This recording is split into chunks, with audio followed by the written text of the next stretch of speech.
Donc, dans une des capsules précédentes, on a parlé de quoi manger avant les efforts physiques.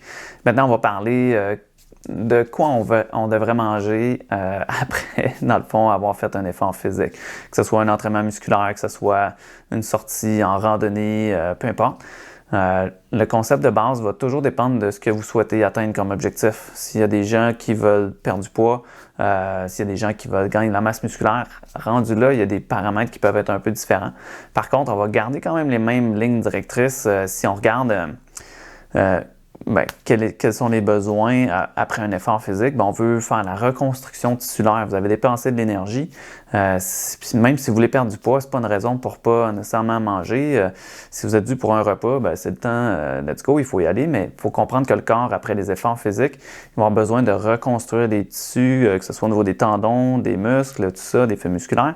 Donc, vous devez bien nourrir, c'est super important. Donc, la ligne à se rappeler ou l'idée dans tout ça, c'est de bien nourrir votre corps après avoir fait l'effort. C'est bien le récompenser pour qu'il puisse performer aussi bien, sinon mieux, la fois suivante. Donc, rappelez-vous de ça.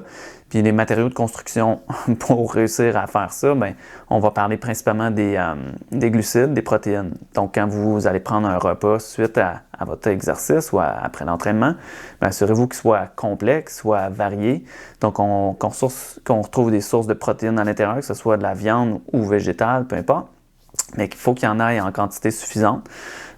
Puis au niveau des glucides aussi, c'est important, vous devez essayer de combiner.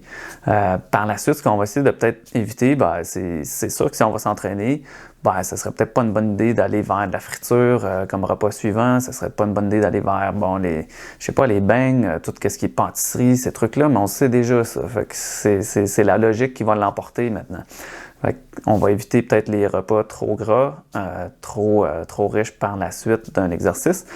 Puis pour le reste du temps, on essaie de maintenir ça top niveau, le mieux possible, tout au long de la semaine. Puis que ce soit avant ou après votre effort, essayez de manger le mieux possible.